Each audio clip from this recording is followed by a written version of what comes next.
नमस्कार, आदाब, सत श्री अकाल। मित्रों, स्वागत है आप सभी का समाधान कार्यक्रम में। मित्रों, आज इंटरनेशनल यूथ डे है। युवाओं की ही हर तरफ चर्चा हो रही है। वैसे भी यदि विश्व की आबादी को हम देखें तो 45% जो आबादी है वो युवाओं की है। और साथ ही भारतवर्ष को तो युवाओं का देश ही कहा जाता है, क्योंकि यहाँ आधी से ज़्यादा जो आबादी है युवाओं की है। ऐसे में बहुत महत्वपूर्ण हो जाता है कि हम युवाओं के भविष्य के बारे में चर्चा करें, युवाओं की समस्याओं के बारे में चर्चा करें, क्योंकि यदि युवा जागरूक होगा, सक्षम होगा, उसके पास एक सुंदर विज़न होगा, तो समाज और संसार को भी वो सही दिशा प्रदान कर पाएगा। कई बार हम देखते हैं कि नकारात्मकता के कारण कई बार हमारी युवा शक्ति गलत दिशा में चली जाती है। यदि उसे सही दिशा प्रदान किया जाए तो संसार को स्वर्ग अवश्य बनाया जा सकता है। तो आइए आज जानते हैं और चर्चा करते हैं आदरणीय ब्रदर जी के साथ कि युवाओं की क्या समस्याएं हैं, किस प्रकार उसकी शक्तियों को सही-सही दिशा प्रदान किया जा सकता है और साथ-साथ युवा जो शक्ति है, कैसे विश्व के नवनिर्माण में अपना योगदान दे सकता है। आइए अभिनंदन करते हैं भ्राता जी का। भ्राता जी बहुत-बहुत स्वागत और अभिनंदन। Thank you. बहुत ही प्यारा सा दिवस है भ्राता जी। युवा वर्ग आज तो के वैसे भी बहुत प्रसन्न बहुत है, आप क्या बिल्कुल। कहेंगे उनके लिए? पहले तो इस युवा दिवस की सभी युवाओं को और जो कभी युवा थे उन सबको भी बहुत-बहुत भूतपूर्व युवा। बधाई। सुंदर समय है युवा काल। जी, हमारे युवकों को जब मैं देखता हूँ, कितने कर्मठ रहते हैं कई युवक और कितने सिंसियर, कितने कमिटेड देखने में आते हैं। मैं सोचा करता हूँ अगर ये युवक बचे रहें कुछ चीज़ों से तो सचमुच ये देश का नवनिर्माण कर सकते हैं। कई इनमें से अच्छे वैज्ञानिक बनेंगे, कई बहुत अच्छे कवि बनेंगे, राइटर बनेंगे, प्लेयर्स बनेंगे, कर्णधार होंगे हमारे देश के। तो सचमुच जो विभिन्न हमारी कलाएं हैं, विधाएं हैं, उनमें हमारा युवा आज पारंगत दिखाई देता है। मुझे दोनों तरह के युवक मिलते हैं। एक वो जो बहुत अच्छा कर रहे हैं, जो बड़े आशावान हैं, उत्साहित हैं, अपने जीवन को सुंदर बनाना चाहते हैं, और दूसरे कुछ जो हार मान चुके होते हैं, निराश हो चुके होते हैं, या कोई थोड़ा बहुत नेट आदि के कारण गलत मार्ग अपना लेते हैं। देर से आँख खुलती है, मैं उन्हें समझाता हूँ कि ये काल जीवन का स्वर्णिम काल है। इसमें तुम अपने को जैसा चाहे बना लो, ये आधारशिला है। जैसी सुंदर बिल्डिंग चाहे इस पे निर्मित कर लो। मैं तो ये कहता हूँ कि युवक केवल अपने लिए नहीं जिएंगे। एक एक युवक को 100 युवक फॉलो करने वाले हैं। वो ये लक्ष्य रख लें अपने सामने, तो जो कुछ हम करेंगे कम से कम 100 युवा उसको फॉलो अवश्य करेंगे। इसलिए इतना सुंदर करें, ऐसा सुंदर आदर्श सेट कर दें कि अनेक युवकों के जीवन में सच्चा प्रकाश आ जाए। जी, जी, आपकी 100 युवाओं की बात से तो मुझे स्वामी विवेकानंद जी की बात याद आ गई कि उन्होंने 100 युवाओं का आह्वान किया था। तो आपने जो कहा कि 100 युवा मुझे फ़ॉलो करें, तो मेरे पास ऐसी क्या चीज़ें हों, कौन-सी चीज़ों को वो फ़ॉलो करें? क्योंकि इस प्रकार का मार्गदर्शन या बातें बहुत कम मिलती हैं। बहुत कम मिलती हैं, क्योंकि जी, आजकल क्या है, साहित्य का पठन-पाठन तो छूट गया बहुत जी, पीछे। सारा स्थान नेट ने ले लिया सब है। नेट ने ले लिया। जी, जो हमारी विजुअल चीज़ें हैं वो ज़्यादा आ गई हैं और जी, उसमें चीज़ें बहुत हैं। लेकिन इसमें क्या है कि गलत इन्फॉर्मेशन भी लोगों ने बहुत डाल दी है, उस पे किसी का कंट्रोल तो नहीं है। मान लो कोई व्यक्ति राजयोग पे ही सर्च करता है, जी, तो जी, अनेक बातें उसे मिल जाएँगी, वो कन्फ्यूज़्ड होगा कि कि कौन-सा सही है, हाँ, कौन-सा क्या गलत करूँ? है। ऐसे हर फील्ड के लिए जी, जितने जी। भी एरियाज हैं संसार में, उसके लिए भिन्न-भिन्न इन्फॉर्मेशन युवकों को मिलती हैं। जी। अच्छा, इसमें क्या हो रहा है, टू मैनी इन्फॉर्मेशंस जो है वो कंफ्यूज तो उसको कर ही रही है, लेकिन उसके ब्रेन पर बहुत बुरा असर डाल रही है। इसको युवा वर्ग समझ ले। जी, देखिए, हमारे यहाँ अमेरिका से 2 लोग आए हुए हैं जो हमारे यहाँ किचन आदि में स्वच्छता, संपूर्ण स्वच्छता कैसे रखें उस पे सब देख रहे हैं, बता रहे हैं। उनमें से उसने एक कल बहुत सुंदर बात कही कि ये जो फ़ोन है ना, ये तो टॉयलेट से भी गंदा है।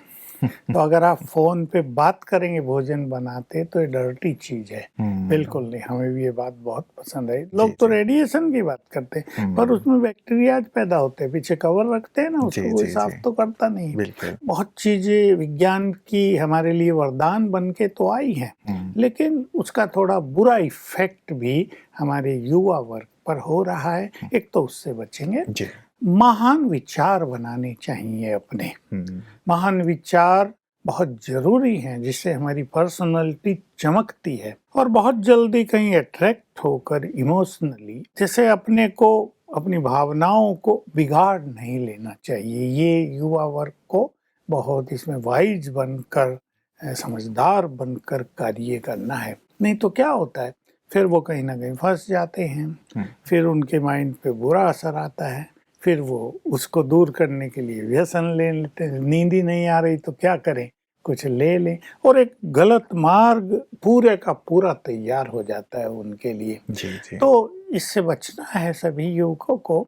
अपने जीवन में संयम, थोड़ी प्योरिटी, खान पान की शुद्धि और अच्छे साहित्य का पठन पाठन शुरू करना चाहिए। जी। नेट से ही सब कुछ मिल जाएगा, ये गलत मान्यता है।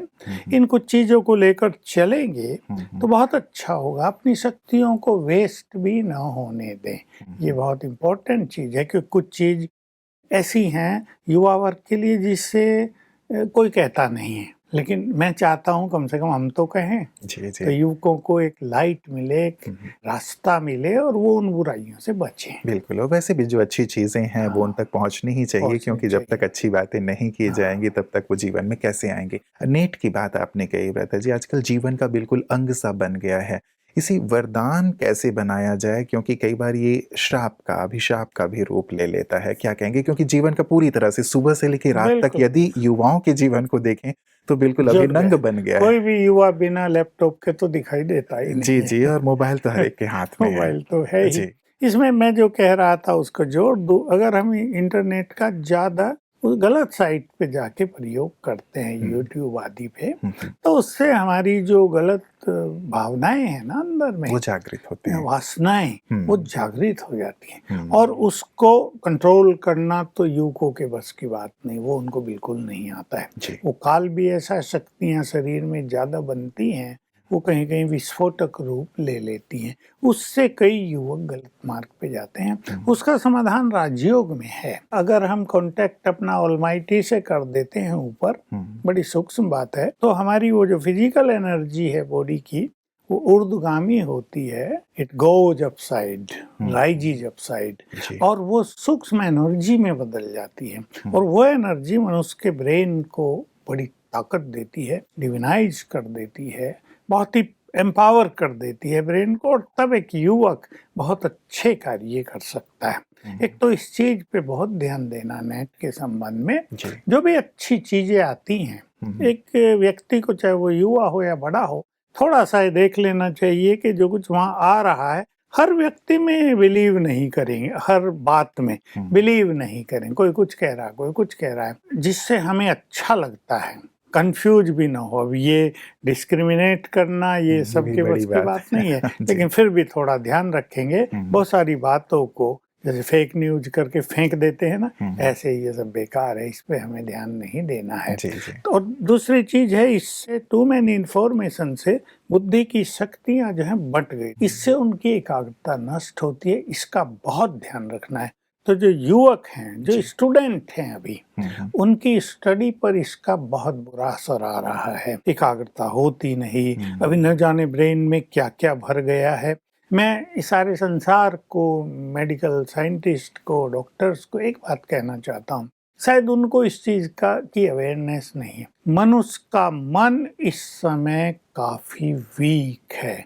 अब से 50 साल पहले वो अब से 2 गुना स्ट्रोंग था, 100 साल पहले 4 गुना स्ट्रोंग था, अब वो काफी वीक है। इसलिए ब्रेन काफी वीक है। अब जैसे हमारे बैटरी, हमारे मोबाइल की, अब वो 5% बची हो और हमें काम करना हो बड़ा बड़ा, हम कर ही रहे हो, तो कैसे काम चलेगा? तो ब्रेन की, माइंड की भी जो चार्ज, बैटरी है चार्ज, वो बहुत थोड़ी बची है, 5-7% बची है। अब उस पर प्रेशर ज्यादा है और ऊपर से नेट का प्रेशर। तो वो टॉलरेट नहीं कर पा रहा है, इसलिए कई चीजें मनुष्य के ब्रेन में डैमेज होती जाती हैं, जो डॉक्टर्स को पता चलता ना साइंटिस्ट को पता चलता। उससे बहुत सारे युवक, मैं बिल्कुल ओपनली कहना चाहता हूँ क्योंकि मेरे पास आ रहे हैं, डिप्रेशन के शिकार होते जा रहे हैं। किसी को संकल्पों की स्पीड तेज हो रही है, किसी ने अपने को एक कमरे में बंद कर लिया है, किससे बात नहीं करेंगे, खाना दे दिया खा लिया, कुछ मांगते ही नहीं है। तो ये बुराइयां बढ़ रही हैं, डिप्रेशन की ओर आधे जा चुके हैं, बहुत सारे युवकों में आधे। जी जी। थोड़े अच्छे जो हैं वो तो इनसे मुक्त हैं। तो इन बुराइयों से बचना है नेट के द्वारा, बिल्कुल। हमें बिल्कुल अच्छा होना और अच्छे काम करने हैं। डिप्रेशन की आपने बात की बेहतर जी, बहुत ही सर्वे इस पे बहुत सारे आ रहे हैं कि युवाओं में ये तेजी से बढ़ता चला जा रहा है। और भारतवर्ष में तो जैसे मैंने कहा, पढ़ रहा था मैं, तो उन्होंने कहा कि जो 75% जो डिप्रेशन के केसेस हैं 25 साल से कम आयु वर्ग के युवाओं के हैं। यही हो और रहा है। इसके कारण और भी ज्यादा लोग परेशान हो रहे हैं कि इस उम्र में डिप्रेशन की क्या बात हो गई है। क्योंकि मेरे पास तो माँ बाप अपने बच्चों को लेकर आ रहे हैं, आज जी। भी 2 लोग आए, जी जी। अच्छे यंग लोग, अभी बीएससी कर रहे हैं और हाल बिगड़ता जा रहा है, चेहरे पर आ जाता है उनके। मैं पूछा भाई नींद नहीं आती, हूँ करते हैं बस कि नहीं, कभी आती है कभी नहीं आती है। क्या होता है, पढ़ाई में एकाग्रता होती है, मन लगता है, मेमोरी ठीक से काम कर रही नहीं कर रही, पढ़ते रहते हैं, क्या पढ़ लिया कुछ समझ में ही नहीं आ रहा है। और मन के स्पीड फास्ट, किसी फ्रेंड ने कुछ कह दिया वही सोच रहे हैं सारा दिन, उसको ठीक करने की, उसको कंट्रोल करने की कोई शक्ति हमारे पास नहीं रही है। तो किसी को बता भी नहीं पाते। अब कई बच्चे माँ से तो बहुत सिंसियर रहते हैं, बड़े अच्छे रहते हैं, माँ को बताते हैं मेरे साथ ये हो रहा है, तो फिर वो उनको संभालती हैं कुछ तरह से। इस कंडीशन में अब पेरेंट्स की भी बहुत एक्सपेक्टेशन रहती है, बच्चे भी चाहते हैं कि हम सफल हों, पढ़ें, लेकिन कंसंट्रेट नहीं कर पा रहे हैं, इस कारण भी डिप्रेस होते जाते हैं कि हम जैसा चाहते हैं वैसा नहीं मिल पा रहा है।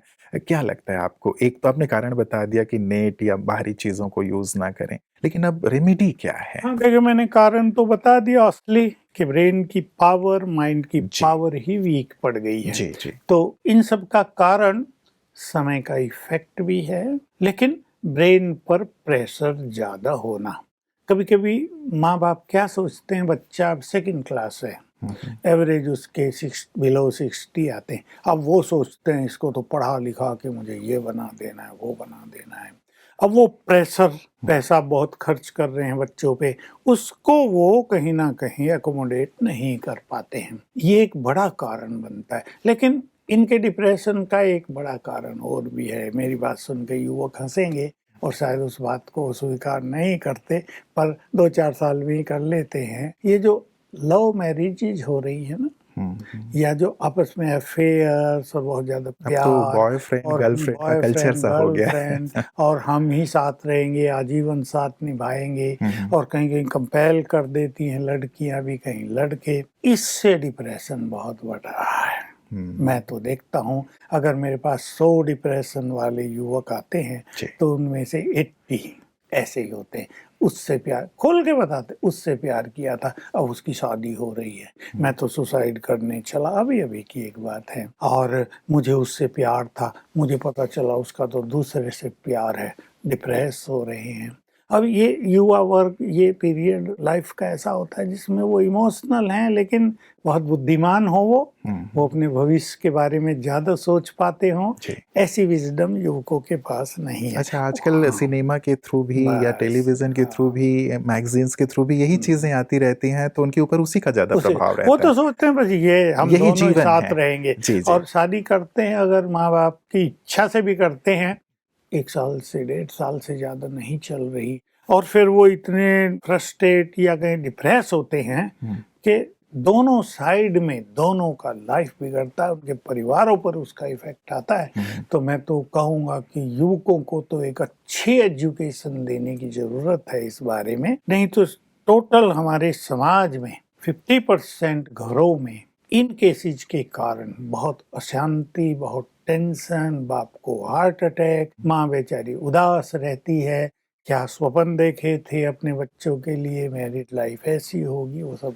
पीछे छूट गया। जी जी। तो क्या क्या किया जाए ब्रता जी? अब ये प्रॉब्लम्स तो हैं हमारे सामने, युवाओं के लिए भी अब ये फंतासी वर्ल्ड में रहना, ये भी एक प्रकार से एक ट्रेंड सा बन गया है, या उसी में उनके साथी हैं तो वो रहते हैं। लेकिन सच्चाई कुछ और है। सच्चाई तो कुछ। कैसे उससे बाहर आएँ या कैसे अपने आप को सँभाल के रखें? क्योंकि चारों तरफ का वातावरण ही ऐसा है, मैं कैसे फ़ोकस्ड रहूँ अपने हाँ, गोल वो पे? तो उससे बाहर आ ही नहीं सकते। अगर उसके पास अच्छा लैपटॉप नहीं तो साथी कहेंगे, "क्या तुम इतने गरीब हो क्या? माँ-बाप तुम्हें ये भी नहीं दे सकते? क्या तुम्हारा लाइफ़ है? ओल्ड एज में जी रहे हो क्या?" तो फ्रेंड सर्किल जो है जी, जी। उन पे ऐसा कह के दबाव बना देता है। इसमें स्पिरिचुअलिटी की उनको बहुत ज़रूरत है, हुँ, हुँ। क्योंकि मेरे पास जो ऐसे केसेज़ आते हैं, आ रहे हैं, मैं तो उनको छोटी-छोटी प्रैक्टिस कराता हूँ और लक्ष्य ये होता है कि पहले उनकी स्पीड ऑफ थॉट को स्लो डाउन किया जाए। जी। वो कहने से तो नहीं होगी, तो मैं उनको कराता हूँ सवेरे उठते ही और सोने से पहले। मैं सर्वशक्तिवान भगवान की संतान मास्टर सर्वशक्तिवान हूँ। I am master almighty. इसको रियलाइज करो और थोड़ा 6 बजे तक उठ जाओ, बहुत लेट नहीं, हुँ, हुँ। और 108 टाइम लिखो। किसे लिखा जाता है, कोई थोड़ा कम लिखते हैं, शुरू कर देते हैं। इससे क्या है, हमारे हर संकल्प से एनर्जी जनरेट होती है। हुँ, तो एक-एक thought, I am master almighty means I am most powerful, तो एनर्जी जाती है ब्रेन को और जी। ब्रेन में जो कुछ गड़बड़ हुई है हुँ, वो उसको रिकवर करने लगती है। हुँ। सोने से पहले भी लिखेंगे, चाहे मैं लिखाता हूँ हम भगवान के बच्चे हैं, महान आत्माएं हैं। ये लिखने से 2-4 दिन में ही उनको अच्छी नींद आने लगती है। तो अच्छी नींद आना, ब्रेन को एनर्जी देना, हुँ। इससे उनका लाइफ पूरी तरह बदल जाता है।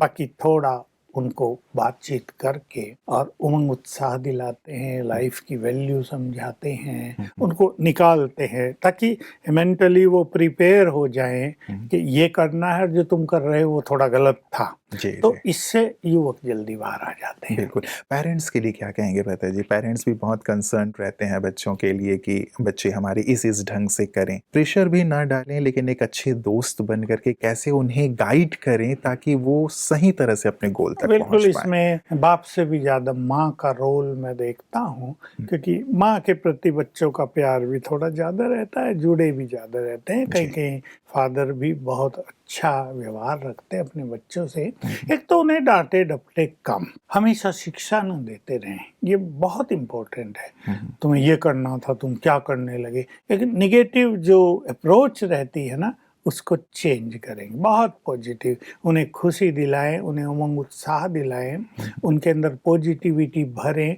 और जो कुछ उनके साथ हो गया, इट्स नथिंग, ये सब ठीक हो जाएगा और तुम्हें बहुत आगे जाना है, हुँ, हुँ। तुम तो हमारे कुल के दीपक हो, इसको हम कहते हैं। उनका स्वाभिमान भी जगाएँ जी। और थोड़ा स्पिरिचुअली भी उन्हें थोड़ा भरें, फीड करें कुछ अच्छी चीज़ें, हुँ, हुँ। तो अच्छे फ्रेंड बन जाएँ माँ-बाप उनके लिए। और कई हैं माँ-बाप बहुत अच्छे, जी, जी। लेकिन कई लोग थोड़ा गुस्सा करते रहते हैं कि बच्चा देर से आए तो जी, जी। रोज़ ही उसको डाँट पड़ रही है, बिल्कुल, तो बिल्कुल। वो अच्छा नहीं तो रहता उनके है। ऊपर एक प्रेशर ना रखा जाए हाँ, लेकिन फ्रेंडली एटमॉस्फेयर क्रिएट बिल्कुल। किया जाए। बहुत सारे यूथ हैं भ्राता जी जो सचमुच आकाश को छूना चाहते हैं, बहुत कुछ अपनी लाइफ में करना चाहते हैं। तो ऐसे यूथ को जो सफलता अर्जित करना चाहते हैं किसी भी फ़ील्ड में जैसे आपने शुरुआत की थी, कोई प्लेयर बनना चाहता है, कोई म्यूजिशियन बनना चाहता है, एक्टर बनना चाहता है। हर एक की लाइफ का एक गोल है। कैसे उस गोल तक पहुँचे और क्या अपने जीवन के कुछ नियम ऐसे बनाएँ ताकि उस गोल को अचीव ही कर पाएँ? बहुत अच्छा क्वेश्चन है और मैं यही सोच रहा था कि हम नेगेटिव बातें तो कर ही रहे हैं, अब कुछ अच्छे भी कर लें। जी, जी। क्योंकि युवक बहुत अच्छे भी तो हैं, कोई बिल्कुल। आईएएस, कोई आईपीएस लगे हुए हैं उसके पीछे। हुँ, हुँ। हर फील्ड में कोई अच्छा वैज्ञानिक बन रहा है, अच्छे इंजीनियर बन के अच्छे-अच्छे काम कर रहे हैं। उन सबको मैं कहूँगा कि अपनी लाइफ से बहुत प्यार करें, मनुष्यों से तो प्यार करते ही हैं। जी। लव योरसेल्फ और मन और बुद्धि को एकाग्र करने का लक्ष्य रखें, उसको भटकाएं नहीं।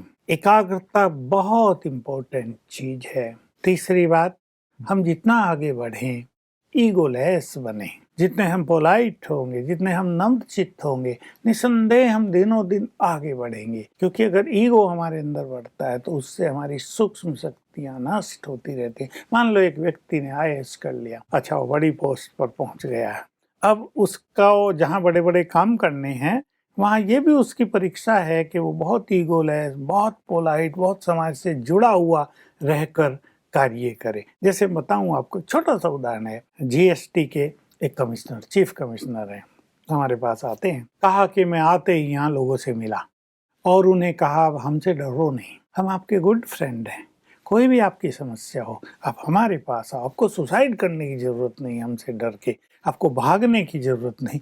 मुझे बहुत अच्छी बात लगी। आप बड़े ऑफिसर बन रहे हैं युवक, तो समाज से जुड़ेंगे, सेवा भावी बनेंगे, हमें बड़ा पद मिला है तो हमें दूसरों को फायदा पहुंचाना, उनका कल्याण करना है। इन चीजों का अगर हम ध्यान रखेंगे, इसी को स्पिरिचुअलिटी कहते हैं, तो हम सदा अच्छे रहेंगे, सबका प्यार हमें मिलेगा, सम्मान हमारे पीछे पीछे भागेगा, उससे हमें लाइफ में बहुत मदद मिलेगी, जिसको हम अपनी स्पिरिचुअल भाषा में कहते हैं सबकी दुआएं लेते चलो, उन्हें सबकी दुआएं मिलेगी। ऐसे युवक मैंने देखे जी बहुत अच्छे हैं, इतने अच्छे काम करते हैं, लोग उनको आंखों पे रखते हैं। तो अच्छे युवकों को इन चीजों पे ध्यान रखना। रता जी, गोल बहुत अच्छे होते हैं कई बार, लेकिन आजकल कंपटीशन इतनी ज़्यादा है कि भाई पोस्ट 100 हैं, 500 हैं और हज़ारों लाखों लोग उसमें पार्टिसिपेट कर रहे हैं, तो ऐसे में एक प्रेशर बन जाता है और कई बार हम असफल भी होते हैं। तो गोल तक पहुंचने में कई उतार चढ़ाव जो लाइफ में आते हैं, तो वहाँ जो हमारी बात हो रही है, कई बार निराश हो जाते हैं, हताश हो जाते हैं, सुसाइड कर लेते हैं। ऐसी स्थिति में आप क्या सजेस्ट करें? हाँ, देखिए अभी IAS का IPS का एग्जाम दिया जा रहा है, कई लाख कैंडिडेट्स बैठे हैं, अब चुनेंगे मान लो 500-600, तो निश्चित रूप से बाकी सब तो नहीं चुने जाएंगे। तो इसमें मैं श्रीमद् भगवत गीता का और स्पिरिचुअलिज्म का एक सुंदर सिद्धांत सबके सामने रखता हूँ, मैंने भी अपने सामने रखा। अपना टारगेट बहुत सुंदर बनाओ, उसके लिए फुल्ली अपने को डेडिकेट कर दो, मेहनत करो, उसे अचीव करना है, पूरी उमंग उत्साह रखो। पर किसी कारण से अगर उसको हम अचीव न कर पाए तो उसे एक्सेप्ट करके उन्हें नई एनर्जी के साथ हम आगे बढ़े। नो डाउट कंपटीशन बहुत है, होगा ही, क्योंकि पद अच्छे हैं, बड़े हैं, थोड़े हैं, उसमें बहुत योग्य व्यक्ति चाहिए। लेकिन मैं एक चीज और कहूंगा, योग्यता केवल परसेंटेज से नहीं आंकी जानी चाहिए कि इसके तो भाई 97% आ गए, सबसे योग्य तो ये है। कई बार हमने देखा जिनके 60% आए हैं वो बहुत अच्छे एडमिनिस्ट्रेटर बनते हैं, वो बहुत अच्छे समाज से जुड़ते हैं, वो बड़े अच्छे ईगोलेस हो जाते हैं, और कई बार जो टॉप क्लास स्टूडेंट होते हैं वो उस फील्ड में काम नहीं कर पाते हैं। इसका भी जो चयन करता है उनको ध्यान रखना चाहिए। जी, बहुत बहुत शुक्रिया रता जी। बहुत सारी बातें हैं युवाओं से जुड़ी हुई, लेकिन आज जो आपने बेसिक बातें उनके जीवन से जुड़ी हुई दी हैं, सचमुच उनके लिए बहुत कारगर होंगे, उन्हें आगे बढ़ने में मदद करेंगे, ऐसी हम कामना करते हैं। आपका दिल से बहुत बहुत शुक्रिया।